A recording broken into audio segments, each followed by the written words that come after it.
जो हमरी विद होती मेरे सतगुरा,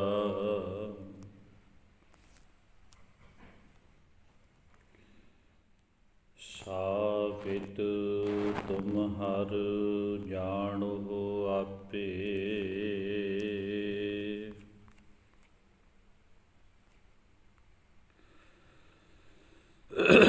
हम रुलते फिरते कोई बात न पूछता,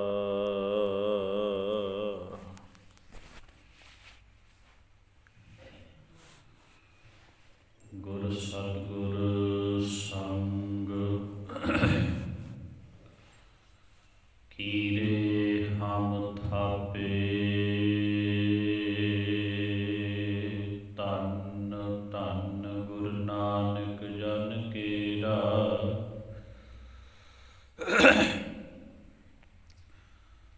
जित मिलिया चुके सब सोग संतापे।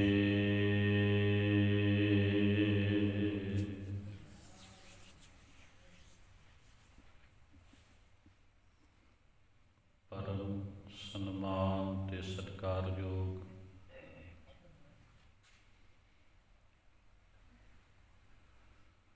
सतगुरु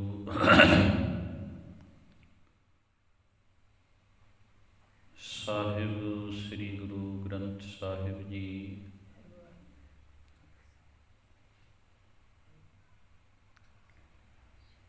ਜਿਨ੍ਹਾਂ ਦੀ ਪਾਵਨ ਪਵਿੱਤਰ ਹਜ਼ੂਰੀ ਅੰਦਰ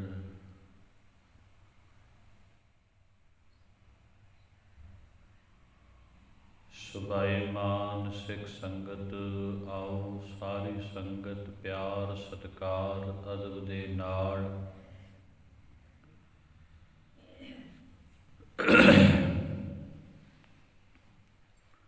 चल रही लड़ीवार कथा श्री जपजी साहिब जो आदि बाणी है,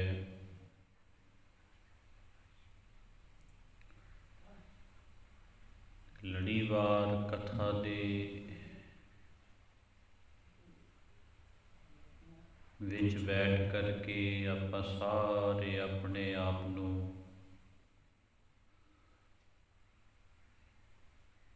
गुरु चरणा दे विच जोड़न दा यतन करिए। मन विरती दी एकाग्रता वास्ते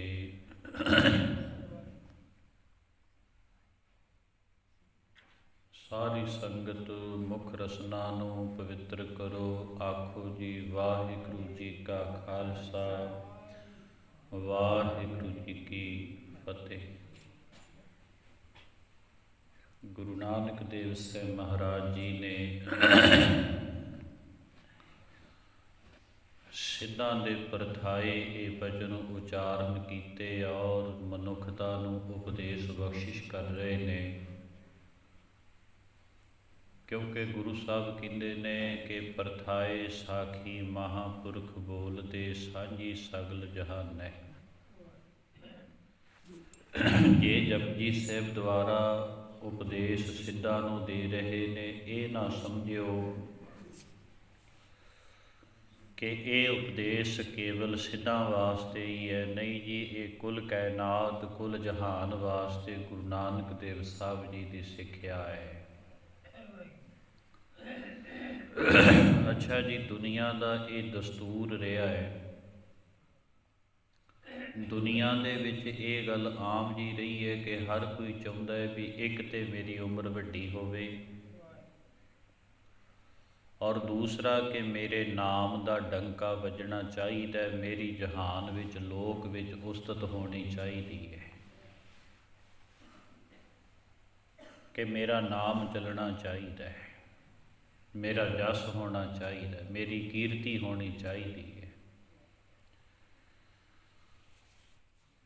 ये दुनिया दे विच आम जी गल प्रसिद्ध रही कि मेरा जस होवे, मेरी कीर्ति होवे, मेरी वडियाई होवे ते मेरी उम्र वड्डी होवे। बड़ा लोकां यतन कीता उम्र वधाउण खातिर। गुरु नानक देव साहिब महाराज जी ने सिद्धां नूं ये भी गल दस दित्ती, कहण लगे नाथ जी वड्डी उम्र का की फायदा है, ਵੱਡੀ ਉਮਰ ਦਾ ਕੀ ਫਾਇਦਾ ਅਗਰ ਤੂੰ ਰੱਬ ਨੂੰ ਚੇਤੇ 'ਚ। ਇੱਕ ਗੱਲ ਸੁਣੋ, ਆਪਾਂ ਵਿਚਾਰ ਕੀਤੀ ਸੀ ਪਿਛਲੀ ਪੌੜੀ ਦੀ ਵੀ ਭਾਈ, ਜੇ ਜੁਗ ਚਾਰੇ ਆਰ ਜਾ ਹੋਰ ਦਸੂਣੀ ਹੋਏ। ਜੇ ਜਿਵੇਂ ਤੁਸੀਂ ਸਾਹ ਰੋਕ ਲੈਂਦੇ ਹੋ, ਜਿਹੜੇ ਸਿੱਧ ਨੇ ਨਾ ਜੀ ਉਹ ਸਾਹ ਰੋਕ ਲੈਂਦੇ ਨੇ, ਸਵਾਸਾਂ ਨੂੰ ਦਸਮ ਦੁਆਰ ਵਿੱਚ ਚੜ੍ਹਾ ਲੈਂਦੇ ਨੇ। ਉਹ ਕਹਿੰਦੇ ਨੇ ਆਪਾਂ ਸਵਾਸਾਂ ਨੂੰ ਖਰਚ ਹੀ ਨਾ ਕਰੀਏ, ਔਰ ਖਰਚ ਹੀ ਨਾ ਕਰਾਂਗੇ ਤੇ ਫਿਰ ਉਮਰ ਕਿੱਦਾਂ ਘਟੇਗੀ, ਕਿਉਂਕਿ ਗਿਣਤੀ ਦੇ ਸਾਹ ਹੁੰਦੇ ਮਨੁੱਖ ਅੰਦਰ। ਵਿਦਵਾਨਾਂ ਨੇ ਇਹ ਗੱਲ ਕਹੀ ਹੈ, ਕਹਿੰਦੇ ਨੇ ਮਨੁੱਖ ਹਰ 24 ਘੰਟਿਆਂ ਦੇ ਵਿੱਚ 24,000 ਸਾਹ ਜਿਹੜਾ ਉਹ ਖਰਚ ਕਰ ਦਿੰਦਾ ਹੈ। 1 ਘੰਟੇ ਵਿੱਚ 1,000 ਸਾਹ ਅਸੀਂ ਖਰਚ ਕਰਦੇ ਹਾਂ, ਅਤੇ 24 ਘੰਟਿਆਂ ਦੇ ਵਿੱਚ 24,000 ਸਵਾਸ ਸਾਡੇ ਸਰੀਰ 'ਚੋਂ ਨਿਕਲ ਜਾਂਦੇ ਨੇ। ਅਤੇ ਜਿਉਂ-ਜਿਉਂ ਸਵਾਸ ਨਿਕਲਦੇ ਨੇ ਤਿਉਂ-ਤਿਉਂ ਜਿਹੜਾ ਸਾਡਾ ਸਰੀਰ ਹੈ ਇਹ ਕ੍ਰਿਸ਼ ਹੁੰਦਾ ਹੈ, ਇਹ ਕਮਜ਼ੋਰ ਹੁੰਦਾ ਹੈ, ਬੁਢਾਪੇ ਦੀ ਤਰਫ ਜਾਂਦਾ ਹੈ, ਔਰ ਹੌਲੀ ਹੌਲੀ ਇਹ ਮੌਤ ਦੀ ਤਰਫ ਚਲੇ ਜਾਂਦਾ ਹੈ। ਸ੍ਰੀ ਗੁਰੂ ਤੇਗ ਬਹਾਦਰ ਸਾਹਿਬ ਪਾਤਸ਼ਾਹ ਨੇ ਇਹ ਵਚਨ ਵੀ ਕਹਿ ਦਿੱਤਾ ਹੈ ਜੀ, ਜਿਵੇਂ ਘੜੇ ਦਾ ਪਾਣੀ ਵਿਨਸਦਾ ਹੈ, ਹੌਲੀ ਹੌਲੀ ਹੌਲੀ ਹੌਲੀ ਘੜਾ ਖਾਲੀ ਹੋ ਜਾਂਦਾ ਹੈ। ਬਿਲਕੁਲ ਇਸੇ ਤਰ੍ਹਾਂ ਸਰੀਰ ਦੇ ਸਾਹ ਨਿਕਲਦੇ ਨੇ ਅਤੇ ਹੌਲੀ ਹੌਲੀ ਹੌਲੀ ਹੌਲੀ ਸਰੀਰ ਜਿਹੜਾ ਉਹ ਖਾਲੀ ਹੋ ਜਾਂਦਾ ਹੈ। ਸੋ ਇਸ ਲਈ ਗੁਰੂ ਪਾਤਸ਼ਾਹ ਜੀ ਕਹਿੰਦੇ ਨੇ, ਭਾਵੇਂ 4 ਯੁੱਗਾਂ ਦੀ ਉਮਰ ਹੋ ਜਾਵੇ, ਦਸੂਣੀ ਗੁਣਾ 10, 4 ਨੂੰ 40 10 ਨਾਲ ਗੁਣਾ ਕਰ, 40 ਯੁੱਗਾਂ ਦੀ ਉਮਰ ਹੋ ਜਾਏ। ਅਗਰ 40 ਯੁੱਗਾਂ ਦੀ ਉਮਰ ਹੋ ਜਾਂਦੀ ਹੈ, ਗੁਰੂ ਪਾਤਸ਼ਾਹ ਕਹਿੰਦੇ ਭਾਈ ਜੇਕਰ ਰੱਬ ਚੇਤੇ ਨਹੀਂ ਤੇ ਫਿਰ ਵੱਡੀ ਉਮਰ ਦਾ ਕੀ ਫਾਇਦਾ। ਭਾਵ ਜਿਹੜਾ ਦੁਨੀਆ ਦੇ ਵਿੱਚ ਚੱਲਿਆ ਵੀ ਮੇਰੀ ਉਮਰ ਵੱਡੀ ਹੋਵੇ, ਮੇਰਾ ਜਸ ਹੋਵੇ, ਤੇ ਗੁਰੂ ਨਾਨਕ ਦੇਵ ਸਾਹਿਬ ਗੋਰਖਨਾਥ ਹੋਰਾਂ ਨੂੰ ਕਹਿਣ ਲੱਗੇ, ਨਾਥ ਜੀ ਦੁਨੀਆ ਦੀ ਕੀਰਤੀ ਛੱਡੋ, 9 ਬ੍ਰਹਿਮੰਡਾਂ ਦੇ ਵਿੱਚ, ਖੰਡਾਂ ਦੇ ਵਿੱਚ, ਜਿੱਥੋਂ ਤੱਕ ਵੀ ਮਨੁੱਖ ਦੀ ਪਹੁੰਚ ਹੈ, ਆ ਜਿਹੜੀ ਧਰਤੀ ਹੈ ਨਾ ਜੀ, ਇਹਨੂੰ 9 ਖੰਡਾਂ ਵਿੱਚ ਗਿਣਿਆ।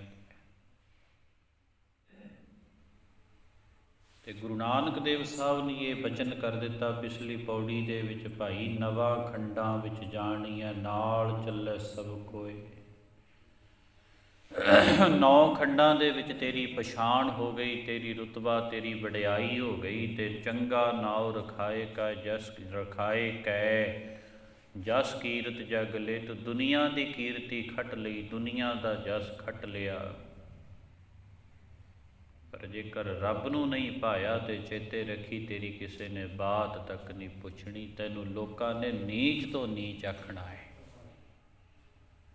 ਕੀਟਾਂ ਅੰਦਰ ਕੀਟ ਕਰ, ਦੋਸੀ ਦੋਸਤ ਰੇ। ਵੇਖੋ ਜੀ, ਕੀੜਾ ਬਹੁਤ ਪ੍ਰਕਾਰ ਦਾ ਹੁੰਦਾ ਹੈ। ਇੱਕ ਹੁੰਦਾ ਜੀ ਕੀੜਾ ਜਿਹੜਾ ਸਹਿਤੂਤ ਖਾਂਦਾ ਹੈ, ਜਿਹਨੂੰ ਆਪਾਂ ਰੇਸ਼ਮ ਦਾ ਕੀੜਾ ਵੀ ਕਹਿ ਦਿੰਦੇ ਹਾਂ, ਔਰ ਸਹਿਤੂਤ ਖਾਂਦਾ ਅਤੇ ਰੇਸ਼ਮ ਪੈਦਾ ਕਰਦਾ ਹੈ, ਰੇਸ਼ਮ ਦਾ ਕੀੜਾ ਹੁੰਦਾ ਜੀ। ਅਤੇ ਇੱਕ ਕੀੜਾ ਹੁੰਦਾ ਜਿਹੜਾ ਗੰਦਗੀ 'ਚ ਰਹਿੰਦਾ ਹੈ, ਇੱਕ ਕੀੜਾ ਹੈ ਜਿਹੜਾ ਗੰਦਗੀ 'ਚ ਰਹਿੰਦਾ ਹੈ।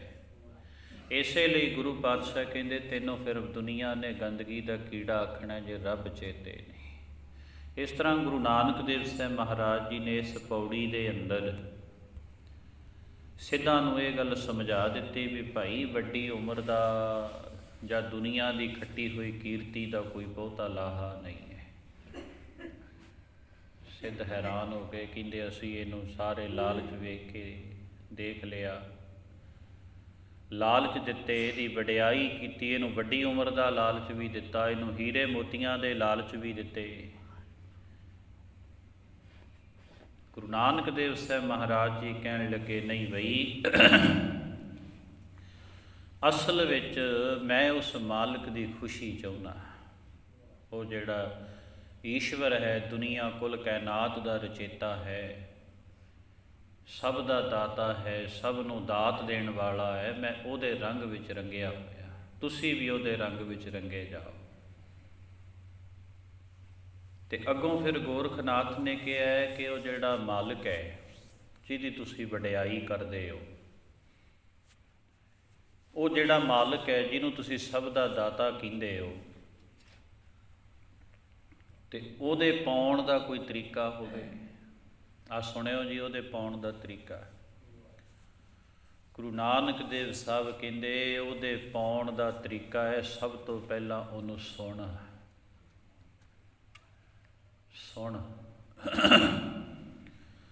ਤੇ ਹੁਣ ਆਪਾਂ ਕਹਾਂਗੇ ਵੀ ਅਸੀਂ ਤੇ ਰੱਬ ਨੂੰ ਵੇਖਿਆ ਹੀ ਨਹੀਂ ਤੇ ਸੁਣੀਏ ਕਿੱਥੋਂ। ਚੇਤੇ ਰੱਖਿਓ ਜੀ, ਜਿਤਨੇ ਵੀ ਸ਼ਬਦ ਹੈ ਨਾ ਜੀ, ਜਿਹੜਾ ਸ਼ਬਦ, ਭਾਵੇਂ ਕਿ ਸ਼ਬਦ ਦੇ ਵੱਖ-ਵੱਖ ਤਰੀਕਿਆਂ ਦੇ ਅਰਥ ਕੀਤੇ ਗਏ ਨੇ, ਲੇਕਿਨ ਸ਼ਬਦ ਦਾ ਆਖਰੀ ਅਰਥ ਹੁੰਦਾ ਜੀ ਨਾਦ, ਆਵਾਜ਼। ਜੇ ਪਰਮੇਸ਼ਰ ਨਿਰਗੁਣ ਸਰੂਪ ਹੈ, ਉਹ ਦਿਸਣ ਵਿੱਚ ਨਹੀਂ ਆਉਂਦਾ, ਲੇਕਿਨ ਸ਼ਬਦ ਦੇ ਜ਼ਰੀਏ ਉਹਦੀ ਆਵਾਜ਼ ਤਾਂ ਹੈ। ਜਿਹੜਾ ਸ਼ਬਦ ਸੁਣਨਾ ਹੈ, ਉਸ ਵਾਹਿਗੁਰੂ ਜੀ ਦਾ ਨਾਦ ਸੁਣਨਾ ਹੈ, ਆਵਾਜ਼ ਸੁਣਨੀ ਹੈ, ਭਾਵ ਗੁਰਬਾਣੀ ਸੁਣਨੀ, ਉਹ ਤੇ ਸੁਣ। ਤੇ ਉਸ ਪਰਮਾਤਮਾ ਨੂੰ ਸੁਣ, ਔਰ ਜਿਹੜਾ ਉਸ ਪਰਮਾਤਮਾ ਨੂੰ ਸੁਣਦਾ ਹੈ, ਧਿਆਨ ਦਿਓ, ਜਿਹੜਾ ਉਸ ਪਰਮਾਤਮਾ ਨੂੰ ਸੁਣਦਾ ਹੈ ਤੇ ਉਹ ਉਹਨੂੰ ਪ੍ਰਾਪਤ ਕਰ ਲੈਂਦਾ ਹੈ। ਗੁਰੂ ਨਾਨਕ ਦੇਵ ਸਾਹਿਬ ਮਹਾਰਾਜ ਜੀ ਨੇ ਇੱਥੇ ਫਿਰ ਸੁਣਨ ਦੇ ਸੰਬੰਧ ਵਿੱਚ 4 ਪੌੜੀਆਂ ਉਚਾਰਨ ਕੀਤੀਆਂ, ਤੇ 4 ਪੌੜੀਆਂ ਉਚਾਰਨ ਕੀਤੀਆਂ ਸੁਣਨ ਦੇ ਸੰਬੰਧ ਵਿੱਚ, ਕਿਉਂਕਿ ਧਾਰਮਿਕ ਖੇਤਰ ਦਾ ਪਹਿਲਾ ਪੜਾਅ ਹੈ ਸੁਣਨਾ। ਧਿਆਨ ਦਿਓ ਜੀ, ਸੁਣਨਾ। ਜਦੋਂ ਅਸੀਂ ਸੁਣਾਂਗੇ ਤੇ ਸੁਣ ਕੇ ਗਾਵਾਂਗੇ। ਇੱਕ ਆਮ ਜੀ ਗੱਲ ਆਪਾਂ ਕਹਿੰਦੇ ਹਾਂ ਨਾ ਵੀ ਉਸ ਮਾਲਕ ਦੀ ਕੀਰਤੀ ਕਰੋ। ਜੇ ਸੁਣਿਆ ਨਹੀਂ ਤੇ ਕੀਰਤੀ ਵੀ ਨਹੀਂ ਕਰ ਸਕਦੇ। ਸਭ ਤੋਂ ਪਹਿਲਾਂ ਸੁਣਨਾ ਪੈਣਾ ਹੈ। ਤਾਂ ਹੀ ਤੇ ਸਾਨੂੰ ਗੁਰਸਿੱਖਾਂ ਨੂੰ ਗੁਰੂ ਪਾਤਸ਼ਾਹ ਨੇ ਹੁਕਮ ਕੀਤਾ ਵੀ ਭਾਈ ਸ਼ਾਮ ਸਵੇਰੇ ਸਤ ਸੰਗਤ ਜ਼ਰੂਰ ਕਰਨੀ ਹੈ। ਗੁਰੂ ਗ੍ਰੰਥ ਸਾਹਿਬ ਐਵੇਂ ਨਹੀਂ ਕਹਿੰਦੇ, ਸਤਿਗੁਰੂ ਜੀ ਕਹਿੰਦੇ ਗੁਰ ਸਤਿਗੁਰ ਕਾ ਜੋ ਸਿੱਖ ਖਾਏ ਸੋ ਭਲਕੇ, ਉਠ ਹਰ ਨਾਮ ਧਿਆਵੈ, ਉਦਮ ਕਰੇ ਭਲਕੇ ਪ੍ਰਭਾਤੀ, ਇਸ਼ਨਾਨ ਕਰੇ ਅੰਮ੍ਰਿਤਸਰ ਨਹਾਵੈ, ਫਿਰ ਚੜ੍ਹੈ ਦਿਵਸ ਗੁਰਬਾਣੀ ਗਾਵੈ, ਵਹਿੰਦਿਆਂ ਉੱਠਦਿਆਂ ਹਰ ਨਾਮ ਧਿਆਵੈ। ਸਾਨੂੰ ਨਾਮ ਧਿਆਉਣ ਦੀ ਗੱਲ ਕਹੀ, ਲੇਕਿਨ ਨਾਮ ਤਾਂ ਧਿਆਇਆ ਜਾਏਗਾ ਅਗਰ ਅਸੀਂ ਸੁਣਾਂਗੇ, ਸਤ ਸੰਗਤ ਕਰਾਂਗੇ। ਸਤ ਸੰਗਤ ਵਿੱਚੋਂ ਸੁਣਿਆ ਫਿਰ ਧਿਆਇਆ। ਤੇ ਮਹਾਂਪੁਰਖ ਤਾਂ ਇਹ ਵੀ ਜੁਗਤੀ ਦੱਸਦੇ ਹੁੰਦੇ ਸੀ ਭਾਈ ਕਿ ਜਦੋਂ ਸਿੱਖ ਆਪ ਬਾਣੀ ਪੜ੍ਹਦਾ ਨਾ ਜੀ, ਆਪਾਂ ਨਿਤਨੇਮ ਕਰਦੇ ਹਾਂ ਅੰਮ੍ਰਿਤ ਵੇਲੇ ਦਾ ਜਾਂ ਸ਼ਾਮ ਦਾ, ਕਹਿੰਦੇ ਨੇ ਇਸ ਤਰੀਕੇ ਦੇ ਨਾਲ ਨਿਤਨੇਮ ਹੋਣਾ ਚਾਹੀਦਾ ਵੀ ਇੰਨੀ ਕੁ ਆਵਾਜ਼ ਦੇ ਨਾਲ। ਇਹ ਵੀ ਨਹੀਂ ਵੀ ਬਹੁਤੀ ਉੱਚੀ ਆਵਾਜ਼ ਹੋਵੇ, ਇਹ ਵੀ ਨਹੀਂ ਹੈ ਵੀ ਤੂੰ ਬਿਲਕੁਲ ਚੁੱਪ ਕਰਕੇ ਕਵੇਂ ਵੀ ਮੈਂ ਤੇ ਮਨ 'ਚ ਹੀ ਪੜ੍ਹੀ ਜਾਂਦਾ, ਨਹੀਂ। ਇੰਨੀ ਕੁ ਆਵਾਜ਼ ਦੇ ਨਾਲ ਬਾਣੀ ਪੜ੍ਹ ਤਾਂ ਕਿ ਤੇਰੇ ਕੰਨਾਂ ਤੱਕ ਸੁਣ ਸਕੇ। ਆਪ ਬੋਲ ਕੇ ਵੀ ਆਪਣੇ ਕੰਨਾਂ ਨਾਲ ਸੁਣ। ਇਸ ਕਰਕੇ ਸਭ ਤੋਂ ਪਹਿਲਾਂ ਜੀ ਸੁਣਨਾ। ਤੇ ਗੁਰੂ ਨਾਨਕ ਦੇਵ ਸਾਹਿਬ ਕਹਿੰਦੇ ਨਾਥ ਜੀ, ਸੁਣ ਐ ਸਿੱਧ ਪੀਰ ਸੁਰਨਾਥ, ਐ ਗੋਰਖਨਾਥ, ਜਿਸ ਮਾਲਕ ਦੀ, ਜਿਸ ਵਾਹਿਗੁਰੂ ਦੀ ਮੈਂ ਵਡਿਆਈ ਕਰਦਾ, ਉਹਨੂੰ ਸੁਣ ਕੇ ਹੀ ਸਾਰੇ ਸਤਿਕਾਰਯੋਗ ਬਣੇ ਨੇ।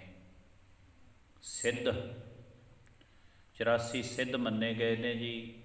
ਚਲੋ ਆਪਾਂ ਤੇ ਸਿੱਖ ਜਗਤ ਨਾਲ ਸੰਬੰਧ ਰੱਖਦੇ ਹਾਂ, ਲੇਕਿਨ ਸੰਸਾਰ ਦੇ ਵਿੱਚ ਪੁਰਾਤਨ ਸਮਿਆਂ ਦੇ ਵਿੱਚ 84 ਸਿੱਧਾਂ ਦੀ ਬੜੀ ਮਾਨਤਾ ਸੀ। ਕਹਿੰਦੇ ਨੇ ਇਹ ਜਿਹੜੇ ਸਿੱਧ ਆਪਣੀ ਸਿੱਧੀਆਂ ਦੇ ਰੁਤਬਿਆਂ ਤੱਕ ਪਹੁੰਚੇ ਨੇ, ਇਹਨਾਂ ਨੇ ਸਿੱਧੀਆਂ ਹਾਸਲ ਕੀਤੀਆਂ ਨੇ, ਇਹ ਪਰਮਾਤਮਾ ਨੂੰ ਸੁਣ ਕੇ ਹੀ ਕੀਤੀਆਂ ਨੇ। ਪੀਰ ਇਸਲਾਮ ਜਗਤ ਦੇ ਵਿੱਚ ਸਤਿਕਾਰਯੋਗ ਸ਼ਖਸੀਅਤ ਹੈ ਪੀਰ। ਆਪਾਂ ਗੁਰੂ ਕਹਿ ਦਿੰਦੇ ਹਾਂ ਜੀ, ਤੇ ਉਹ ਪੀਰ ਕਹਿ ਦਿੰਦੇ ਨੇ। ਇਸਲਾਮ ਜਗਤ ਦੀਆਂ ਮਹਾਨ ਸ਼ਖਸੀਅਤਾਂ ਜਿਨ੍ਹਾਂ ਨੂੰ ਬੜਾ ਉੱਚਾ ਤੇ ਸੁੱਚਾ ਰੁਤਬਾ ਦਿੰਦੇ ਨੇ ਜੀ, ਪੀਰ ਦਾ। ਤੇ ਉਹ ਜਿਹੜੇ ਪੀਰ ਨੇ ਉਹ ਵੀ ਪਰਮਾਤਮਾ ਨੂੰ ਸੁਣਦੇ ਨੇ, ਔਰ ਪਰਮੇਸ਼ਰ ਨੂੰ ਸੁਣ ਕੇ, ਵਾਹਿਗੁਰੂ ਦੇ ਨਾਮ ਨੂੰ ਸੁਣ ਕੇ ਹੀ ਉਹਨਾਂ ਨੇ ਪੀਰ ਵਾਲੀ ਪਦਵੀ ਪ੍ਰਾਪਤ ਕੀਤੀ ਹੈ। ਵੈਸੇ ਤੇ ਇਹ ਜਿਹੜੀ ਜਪਜੀ ਸਾਹਿਬ ਦੀ ਬਾਣੀ ਹੈ ਨਾ ਜੀ, ਇਹ ਅਗਾਧ ਬੋਧ ਹੈ। ਜਿਹੜੇ ਮਰਜੀ ਵਿਦਵਾਨ ਨੂੰ ਪੜ੍ਹ ਲਓ, ਤੁਹਾਨੂੰ ਵੱਖਰੇ ਤੋਂ ਵੱਖਰੇ ਅਰਥ ਦਿਸਣਗੇ, ਸਮਝ ਪੈਣਗੇ। ਜਪਜੀ ਸਾਹਿਬ ਦੀ ਬਾਣੀ ਅਥਾਹ ਸਮੁੰਦਰ ਹੈ। ਕੋਈ ਵੀ ਵਿਦਵਾਨ ਇਸ ਬਾਣੀ ਦੇ ਅਰਥਾਂ ਨੂੰ ਕਰਕੇ ਕਹਿ ਨਹੀਂ ਸਕਦਾ ਵੀ ਮੈਂ ਐਂਡ ਕਰ ਦਿੱਤਾ, ਹੁਣ ਕੋਈ ਅਰਥ ਨਹੀਂ ਹੋਣਗੇ। ਔਰ ਹਾਂ, ਇਹ ਗੱਲ ਸੱਚ ਹੈ ਵੀ ਜਿੰਨੀ ਕੁ ਸਮੱਤ ਗੁਰੂ ਪਾਤਸ਼ਾਹ ਆਪ ਬਖਸ਼ਦੇ ਨੇ। ਆਪਾਂ ਪਿਛਲੇ ਦਿਨੀ ਵੀ ਇਹ ਬੇਨਤੀ ਕੀਤੀ ਸੀ ਵੀ ਪੰਥ ਦੇ ਪ੍ਰਸਿੱਧ ਵਿਦਵਾਨ ਗਿਆਨੀ ਸੰਤ ਸਿੰਘ ਜੀ ਮਸਕੀਨ ਹੋਰਾਂ ਨੇ ਵੀ ਇਹ ਗੱਲ ਆਖੀ ਹੈ ਵੀ ਜਪਜੀ ਸਾਹਿਬ ਦੇ ਉਹਨਾਂ ਨੇ 40 ਤੋਂ ਵੱਧ ਟੀਕੇ ਪੜ੍ਹੇ। ਟੀਕਾ ਕਹਿੰਦੇ ਨੇ ਵੀ 40 ਤੋਂ ਵੱਧ ਵਿਦਵਾਨਾਂ ਨੇ ਜਪਜੀ ਸਾਹਿਬ ਦੇ ਅਰਥ ਕੀਤੇ ਨੇ, ਅਤੇ ਉਹਨਾਂ ਨੇ 40 ਦੇ 40 ਪੜ੍ਹੇ, ਅਤੇ 40 ਦੇ ਆਪਸ ਵਿੱਚ ਫਰਕ ਸਨ। ਅਸਲ ਵਿੱਚ ਇਹ ਸਮੁੰਦਰ ਹੈ ਜੀ। ਜਿਉਂ-ਜਿਉਂ ਕੋਈ ਗੁਰਮੁਖ ਪਿਆਰੇ ਖੋਜ ਕਰਦੇ ਨੇ, ਨਵੀਂ ਤੋਂ ਨਵੀਂ ਖੋਜ ਨਿਕਲਦੀ ਆਉਂਦੀ ਹੈ। ਇਸੇ ਲਈ ਆਪਾਂ ਕਹਿੰਦੇ ਹਾਂ ਨਾ, ਸਾਹਿਬ ਮੇਰਾ ਨੀਤ ਨਵਾਂ, ਸਦਾ ਸਦਾ ਦਾਤਾਰ। ਖੈਰ, ਗੁਰੂ ਨਾਨਕ ਦੇਵ ਸਾਹਿਬ ਕਹਿੰਦੇ ਹੈ, ਗੋਰਖਨਾਥ ਜਿਹੜੇ ਇਸਲਾਮ ਜਗਤ ਦੇ ਪੀਰ ਨੇ, ਸਤਿਕਾਰਯੋਗ ਸ਼ਖਸੀਅਤਾਂ ਨੇ, ਉਹ ਵੀ ਉਸ ਪਰਮਾਤਮਾ ਨੂੰ ਸੁਣ ਕੇ ਹੀ ਆਪਣੀ ਉੱਚੀ ਪਦਵੀ ਹਾਸਲ ਕੀਤੀ ਹੈ। ਸੁਰ ਨਾਥ, ਸੁਰ ਕਹਿ ਲਈਏ ਦੇਵਤੇ, ਤੇ ਨਾਥ ਤੁਸੀਂ ਸ਼ਾਇਦ ਕਦੇ ਸੁਣਿਆ ਹੋਣਾ ਜੀ। ਕਈ ਵਾਰੀ ਅੱਜ ਕੱਲ੍ਹ ਤੇ ਚਲੋ ਜ਼ਮਾਨਾ ਬਦਲ ਗਿਆ, ਲੇਕਿਨ ਅਜੇ ਵੀ ਬਹੁਤ ਸਾਰੇ ਲੋਕ ਇੱਦਾਂ ਜ਼ਿਕਰ ਕਰਦੇ ਨੇ ਵੀ 84 ਸਿੱਧ, 9 ਨਾਥ, ਇੱਦਾਂ ਵੱਖ-ਵੱਖ ਰੁਤਬਿਆਂ ਦੇ ਮਾਲਕ ਨੇ। 9 ਨਾਥ ਗਿਣੇ ਜਾਂਦੇ ਨੇ ਜੀ, ਜਿਵੇਂ ਮਸਿੰਦਰ ਨਾਥ, ਗੋਪੀ ਨਾਥ, ਔਗੜ ਨਾਥ, ਗੋਰਖਨਾਥ। ਇਹਨਾਂ ਦੇ ਰੁਤਬੇ ਨੇ। ਜਿਵੇਂ ਆਪਣੇ ਸਿੱਖ ਜਗਤ ਅੰਦਰ ਆਪਾਂ ਕਹਿ ਦਿੰਦੇ ਹਾਂ ਵੀ 5 ਸਿੰਘ ਸਾਹਿਬਾਨ, ਫਿਰ ਜਥੇਦਾਰ ਸਾਹਿਬ, ਹੈਡ ਗ੍ਰੰਥੀ, ਸਕੱਤਰ, ਮੈਨੇਜਰ, ਇੱਦਾਂ ਦੀਆਂ ਪੋਸਟਾਂ ਨੇ ਜਿਹੜੀਆਂ। ਸੋ ਇਸੇ ਤਰ੍ਹਾਂ ਜਿਹੜੇ 9 ਨਾਥ ਨੇ, ਇਹ ਜਗਤ ਵਿੱਚ ਪੂਜੇ ਜਾਣ ਵਾਲੇ ਸੀ। ਕਿਸੇ ਸਮੇਂ ਇਹਨਾਂ ਦਾ ਬੜਾ ਸਤਿਕਾਰ, ਉੱਚਾ ਸੁੱਚਾ ਰੁਤਬਾ ਸੀ। ਤੇ ਗੁਰੂ ਨਾਨਕ ਦੇਵ ਸਾਹਿਬ ਪਾਤਸ਼ਾਹ ਕਹਿੰਦੇ, ਗੋਰਖਨਾਥ ਆ ਜਿਹੜੇ ਸੁਰ, ਦੇਵਤੇ, ਨਾਥ, ਪੀਰ, ਸਿੱਧ, ਇਹ ਲੋਕ ਜਿਹੜੇ ਨੇ, ਇਹ ਪਰਮਾਤਮਾ ਨੂੰ ਸੁਣ ਕੇ ਹੀ ਇਹਨਾਂ ਨੇ ਇਹ ਉੱਚੀਆਂ ਪਦਵੀਆਂ ਹਾਸਲ ਕੀਤੀਆਂ ਹਨ। ਸੁਣਿਆ ਧਰਤ ਧਬਲ ਆਕਾਸ। ਹੁਣ ਸੁਣੋ, ਜਿਹੜਾ ਸਨਾਤਨ ਮਤ ਹੈ ਤੇ ਉਹ ਤੇ ਇਹ ਗੱਲ ਕਹਿੰਦੇ ਨੇ ਵੀ ਜੀ ਜਿਹੜੀ ਧਰਤੀ ਹੈ, ਇਹ ਇੱਕ ਧੌਲੇ ਨਾਮ ਦਾ ਬਲਦ ਇਹਨੂੰ ਸਿੰਘਾਂ ਤੇ ਚੁੱਕੀ ਖੜਾ ਹੈ। ਉਹ ਤੇ ਇਹ ਗੱਲ ਕਹਿੰਦੇ ਨੇ। ਅਸਲ ਵਿੱਚ ਕੋਈ ਬਲਦ ਵਗੈਰਾ ਨਹੀਂ। ਇਹ ਜਿਹੜੀ ਧਰਤੀ ਹੈ ਨਾ, ਇਹਨੂੰ ਧਰਮ ਚੁੱਕੀ ਖੜਾ ਹੈ। ਤੇ ਗੁਰੂ ਨਾਨਕ ਦੇਵ ਸਾਹਿਬ ਪਾਤਸ਼ਾਹ ਕਹਿੰਦੇ ਧਰਤੀ ਧਰਮ ਦੇ ਸਹਾਰੇ ਖੜੀ ਹੈ। ਔਰ ਇਹ ਧਰਤੀ ਧਰਮ ਦੇ ਸਹਾਰੇ ਖੜੀ ਹੈ, ਤੇ ਇਸ ਨੂੰ ਧਰਤੀ ਦਾ ਆਸਰਾ ਵਾਹਿਗੁਰੂ ਸਿਫਤ ਸਲਾਹ ਕਰਕੇ ਸੋਝੀ ਹੋ ਜਾਂਦੀ। ਧਰਤੀ ਤੇ ਆਕਾਸ਼ ਦਾ ਆਸਰਾ ਉਹ ਪ੍ਰਭੂ ਹੈ। ਭਾਵ ਜਿਹੜੇ ਉਸ ਮਾਲਕ ਨੂੰ ਸੁਣਦੇ ਨੇ, ਉਹਨਾਂ ਨੂੰ ਇਹ ਪਤਾ ਲੱਗ ਗਿਆ ਵੀ ਧਰਤੀ ਤੇ ਆਕਾਸ਼ ਨੂੰ ਆਸਰਾ ਦੇਣ ਵਾਲਾ ਪ੍ਰਭੂ ਹੈ। ਸੁਣ ਕੇ ਹੀ ਪਤਾ ਲੱਗਦਾ ਜੀ। ਸਾਨੂੰ ਬਾਣੀ ਪੜ੍ਹਾਂਗੇ ਫੇਰ ਹੀ ਪਤਾ ਲੱਗੇਗਾ ਨਾ। ਹੁਣ ਜਿਹਨੇ ਬਾਣੀ ਨਹੀਂ ਪੜ੍ਹੀ, ਉਹ ਤੇ ਇਹੀ ਗੱਲ ਸਮਝੀ ਜਾਂਦਾ ਵੀ ਧਰਤੀ ਨੂੰ ਬਲਦ ਚੱਕੀ ਖੜਾ ਹੈ। ਜਿਹਨੇ ਬਾਣੀ ਨਹੀਂ ਪੜ੍ਹੀ, ਉਹ ਤੇ ਇਹੀ ਗੱਲ ਸਮਝੀ ਫਿਰਦਾ ਕਿ ਵੀ ਧਰਤੀ ਨੂੰ ਬਲਦ ਚੱਕੀ ਖੜਾ ਹੈ। ਪਰ ਜਦੋਂ ਆਪਾਂ ਬਾਣੀ ਪੜ੍ਹਦੇ ਹਾਂ, ਬਾਣੀ ਸੁਣਦੇ ਹਾਂ, ਤੇ ਫਿਰ ਪਤਾ ਲੱਗਦਾ ਕਿ ਉਹ ਪ੍ਰਮਾਤਮਾ, ਸੁਣਨ ਤੋਂ ਬਾਅਦ ਹੀ ਪਤਾ ਲੱਗਦਾ ਵੀ ਉਹਨੇ ਆਪਣੀ ਕਿਰਪਾ ਦੇ ਨਾਲ, ਧਰਮ ਦੇ ਨਾਲ ਧਰਤੀ ਨੂੰ ਖੜਾਇਆ ਹੋਇਆ ਹੈ। ਔਰ ਪ੍ਰਮਾਤਮਾ ਨੂੰ ਸੁਣ ਕੇ ਹੀ ਪਤਾ ਲੱਗਦਾ ਵੀ ਆਕਾਸ਼ ਖੜਾ ਹੈ ਜੀ। ਬਿਨਾਂ ਥੰਮਾ ਤੋਂ ਬਿਨ ਥੰਮਾ ਗਗਨ ਰਹਾਏ। ਬਿਨਾਂ ਥੰਮਾ ਤੋਂ ਆਕਾਸ਼ ਖੜਾ, ਇਹ ਗੱਲਾਂ ਸੁਣ ਕੇ ਹੀ ਪਤਾ ਲੱਗਦੀਆਂ ਨੇ। ਇਸ ਕਰਕੇ ਜਦੋਂ ਅਸੀਂ ਉਸ ਮਾਲਕ ਨੂੰ ਸੁਣਾਂਗੇ, ਤੇ ਉਸ ਮਾਲਕ ਨੂੰ ਸੁਣ ਕੇ ਹੀ ਸਾਨੂੰ ਸੋਝੀ ਆਵੇਗੀ, ਸਾਨੂੰ ਗਿਆਨ ਹੋਵੇਗਾ। ਸੁਣਿਆ ਦੀਪ ਲੋ ਪਾਤਾਲ। ਧਰਤੀ ਦੀ ਵੰਡ ਦੇ ਵਿੱਚ 7 ਦੀਪ ਨੇ, ਤੇ ਲੋਕ ਲੋ ਭਾਵ ਭਵਨ, ਲੋਕ ਜਿਹਨੂੰ ਆਪਾਂ 3 ਲੋਕ ਵੀ ਕਹਿ ਦਿੰਦੇ ਹਾਂ। ਤੇ ਵਾਹਿਗੁਰੂ ਦੀ ਸਿਫਤ ਸਲਾਹ ਸੁਣਨ ਦੇ ਨਾਲ ਹੀ ਪਤਾ ਲੱਗਦਾ ਹੈ। ਵਾਹਿਗੁਰੂ ਦੀ ਸਿਫਤ ਸਲਾਹ ਸੁਣਨ ਦੇ ਨਾਲ ਹੀ ਸੋਝੀ ਹੁੰਦੀ। ਜਾਂ ਇੰਝ ਵੀ ਕਹਿ ਸਕਦੇ ਹਾਂ, ਸੁਣਿਆ ਦੀਪ, ਜਿੰਨੇ ਆ 7 ਦੀਪ ਮੰਨੇ ਗਏ ਨੇ, ਉਹ ਦੀਪਾਂ 'ਤੇ ਵਸਣ ਵਾਲੇ ਲੋਕ, ਦੀਪਾਂ 'ਤੇ ਰਹਿਣ ਵਾਲੇ ਜੀਵ ਜੰਤੂ ਸਭ ਉਸ ਮਾਲਕ ਨੂੰ ਇੱਕ ਰਸ ਸੁਣ ਰਹੇ ਹਨ। ਉਹਦੇ ਨਾਮ ਦੀ ਧੁਨ ਪੂਰੀ ਕੁੱਲ ਦੁਨੀਆ ਦੇ ਵਿੱਚ ਇੱਕ ਰਸ ਵਰਤ ਰਹੀ ਹੈ। ਔਰ ਸਾਰੇ ਦੀਪ ਲੋਕ ਪਾਤਾਲਾਂ 'ਤੇ ਰਹਿਣ ਵਾਲੇ, ਪਤਾਲਾਂ ਦੇ ਵਿੱਚ ਰਹਿਣ ਵਾਲੇ, ਆਕਾਸ਼ਾਂ ਵਿੱਚ ਰਹਿਣ ਵਾਲੇ ਪੰਛੀ ਵੀ ਉਸ ਮਾਲਕ ਨੂੰ ਸੁਣਦੇ ਨੇ। ਪਤਾਲ ਵਿੱਚ ਵੀ ਰਹਿੰਦੇ ਨੇ ਜੀ ਲੋਕ। ਆਪਾਂ ਸਵਈਆਂ ਦੇ ਵਿੱਚ, ਭੱਟਾਂ ਦੇ ਸਵਈਆਂ ਵਿੱਚ ਪੜ੍ਹਦੇ ਹਾਂ ਕਿ ਬਲ ਰਾਜਾ ਹੈ ਜਿਹੜਾ ਉਹ ਪਤਾਲ ਵਿੱਚ ਬੈਠਾ ਹੀ ਪ੍ਰਮਾਤਮਾ ਨੂੰ ਸੁਣ ਰਿਹਾ। ਭਾਵ ਦੀਪਾਂ ਵਿੱਚ ਰਹਿਣ ਵਾਲੇ ਲੋਕ, ਪਤਾਲਾਂ ਵਿੱਚ ਰਹਿਣ ਵਾਲੇ ਲੋਕ, ਆਕਾਸ਼ਾਂ ਵਿੱਚ ਰਹਿਣ ਵਾਲੇ ਲੋਕ ਸਭ ਉਸ ਮਾਲਕ ਨੂੰ ਸੁਣ ਰਹੇ ਹਨ, ਉਸ ਪ੍ਰਮਾਤਮਾ ਨੂੰ ਸੁਣ ਰਹੇ। ਇਹ ਗੱਲਾਂ ਤਾਂ ਸਾਨੂੰ ਸੁਣ ਕੇ ਹੀ ਪਤਾ ਲੱਗਦਾ ਹੈ ਨਾ ਜੀ। ਜੇ ਹੁਣ ਕਿਤੇ ਅਸੀਂ ਬਾਣੀ ਨਾ ਸੁਣੀ ਹੁੰਦੀ ਤੇ ਅੱਜ ਸਾਇੰਸ ਵਾਲੇ ਤੇ ਰੌਲਾ ਪਾਉਂਦੇ ਵੀ ਕਰੋੜਾਂ ਸੂਰਜ ਨੇ। ਅੱਜ ਸਾਇੰਸ ਨੇ ਸਿੱਧ ਕੀਤਾ ਹੈ ਕਿ ਹੋਰ ਵੀ ਧਰਤੀ ਹੈ, 2-4 ਧਰਤੀਆਂ ਦੀ ਤੇ ਖੋਜ ਕਰ ਹੀ ਲਈ ਸਾਇੰਸ ਨੇ ਜੀ। ਚੰਦਰਮਾ 'ਤੇ ਭੇਜੇ ਜਾ ਰਹੇ ਨੇ ਚੰਦਰਯਾਨ ਵਗੈਰਾ, ਚੰਦਰਮਾ 'ਤੇ ਖੋਜ ਕੀਤੀ ਜਾ ਰਹੀ ਹੈ, ਪੁਲਾੜ ਵਿੱਚ ਖੋਜ ਕੀਤੀ ਜਾ ਰਹੀ ਹੈ, ਪਤਾ ਲੱਗਦਾ ਹੈ। ਤੇ ਗੁਰੂ ਨਾਨਕ ਦੇਵ ਸਾਹਿਬ ਮਹਾਰਾਜ 550 ਸਾਲ ਪਹਿਲਾਂ ਹੀ ਕਹਿ ਗਏ ਨੇ ਕਿ ਪਾਤਾਲਾਂ ਪਾਤਾਲ, ਲੱਖ ਆਗਾਸਾਂ ਆਗਾਸ, ਧਰਤੀ ਹੋਰ ਪਰੈ ਹੋਰ ਹੋਰ। ਭਗਤ ਕਬੀਰ ਜੀ ਕੋਲ ਕਿਹੜੀ ਦੂਰਬੀਨ ਸੀ। ਭਗਤ ਕਬੀਰ ਜੀ ਨੇ ਜ਼ਿਕਰ ਕਰ ਦਿੱਤਾ ਕਿ ਇੱਥੇ ਹਜ਼ਾਰਾਂ ਸੂਰਜ, ਹਜ਼ਾਰਾਂ ਚੰਦਰਮਾ ਨੇ। ਇਹ ਸਾਰਾ ਕੁਝ ਸੁਣ ਕੇ ਪਤਾ, ਜਦੋਂ ਰੱਬ ਦੇ ਪਿਆਰੇ ਉਸ ਮਾਲਕ ਪਰਮੇਸ਼ਰ ਵਾਹਿਗੁਰੂ ਨੂੰ ਸੁਣਦੇ ਨੇ ਤੇ ਉਹਨਾਂ ਨੂੰ ਸੋਝੀ ਆ ਜਾਂਦੀ ਹੈ, ਉਹਨਾਂ ਨੂੰ ਪਤਾ ਲੱਗ ਜਾਂਦਾ ਹੈ। ਇਸ ਕਰਕੇ ਗੁਰੂ ਸਾਹਿਬ ਕਹਿੰਦੇ ਸੁਣਿਆ ਦੀਪ ਲੋ ਪਾਤਾਲ, ਜਿਤਨੇ ਵੀ ਦੀਪਾਂ ਲੋਹਾਂ ਭਵਨਾਂ ਦੇ ਵਿੱਚ ਰਹਿਣ ਵਾਲੇ ਸਾਰੇ ਜੀਵ ਜੰਤੂ ਨੇ ਸਭ ਪਰਮਾਤਮਾ ਨੂੰ ਸੁਣ ਰਹੇ ਹਨ। ਸੁਣਿਆ ਪੋਹੇ ਨਾ ਸਕੈ ਕਾਲ, ਤੇ ਵਾਹਿਗੁਰੂ ਦੀ ਸਿਫਤ ਸਲਾਹ ਸੁਣਨ ਵਾਲਿਆਂ ਨੂੰ ਕਾਲ ਫਿਰ ਛੂਹ ਨਹੀਂ ਸਕਦਾ। ਹੁਣ ਆਪਾਂ ਕਹਾਂਗੇ ਵੀ ਮੌਤ ਤੇ ਦੇਖੋ ਜੀ ਨਾਮ ਜਪਣ ਵਾਲਿਆਂ ਦੀ ਵੀ ਹੁੰਦੀ ਹੈ। ਕਾਲ ਛੂਹਣ ਦਾ ਮਤਲਬ ਸਮਝਿਓ ਥੋੜ੍ਹਾ ਜਿਹਾ, ਕਿਉਂਕਿ ਭਗਤ ਕਬੀਰ ਜੀ ਨਾਮ ਜਪਦੇ ਸਨ, ਸਰੀਰ ਕਰਕੇ ਤਾਂ ਉਹ ਵੀ ਨਹੀਂ ਰਹੇ। ਭਗਤ ਨਾਮਦੇਵ ਜੀ ਬਾਣੀ ਪੜ੍ਹਦੇ, ਨਾਮ ਜਪਦੇ ਸਨ, ਸਰੀਰ ਕਰਕੇ ਤੇ ਉਹ ਵੀ ਨਹੀਂ ਰਹੇ। ਗੁਰੂ ਨਾਨਕ ਦੇਵ ਸਾਹਿਬ ਮਹਾਰਾਜ ਸਰੀਰ ਕਰਕੇ ਨਹੀਂ ਰਹੇ। ਅਸਲ ਵਿੱਚ ਸਰੀਰ ਦਾ ਮਰ ਜਾਣਾ ਮੌਤ ਨਹੀਂ ਹੁੰਦੀ, ਧਿਆਨ ਰੱਖਿਓ। ਇਹ ਤਾਂ ਇੱਕ ਪਹਿਰਾਵਾ ਹੈ। ਆਹ ਹੁਣ ਸਰਦੀ ਲੰਘਦੀ ਜਾਂਦੀ ਹੈ, ਆਪਾਂ ਗਰਮ ਵਸਤਰ ਉਤਾਰਦੇ ਜਾਂਦੇ ਹਾਂ। ਅੱਗੇ ਗਰਮੀ ਆਏਗੀ, ਠੰਡੇ ਵਸਤਰਾਂ ਨੂੰ ਆਪਾਂ ਸਾਰੇ ਵਰਤਾਂਗੇ। ਸਰੀਰ ਇੱਕ ਪਹਿਰਾਵਾ ਹੈ, ਸਰੀਰ ਇੱਕ ਕੱਪੜੇ ਨੇ ਸਾਡੀ ਆਤਮਾ ਦੇ।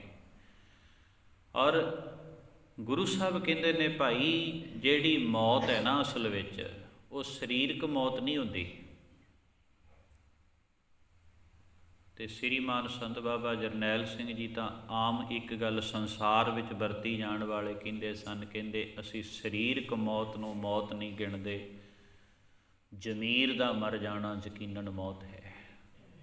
ਖੈਰ ਗੁਰੂ ਸਾਹਿਬ ਕਹਿੰਦੇ ਸੁਣਿਆ ਪੋਹੇ ਨਾ ਸਕੈ ਕਾਲ, ਉਹ ਰੱਬ ਦੇ ਪਿਆਰਿਆਂ ਨੂੰ ਫਿਰ ਕਾਲ, ਉਹ ਸਮੇਂ ਦੀ ਪਕੜ ਤੋਂ ਬਾਹਰ ਹੋ ਜਾਂਦੇ ਨੇ।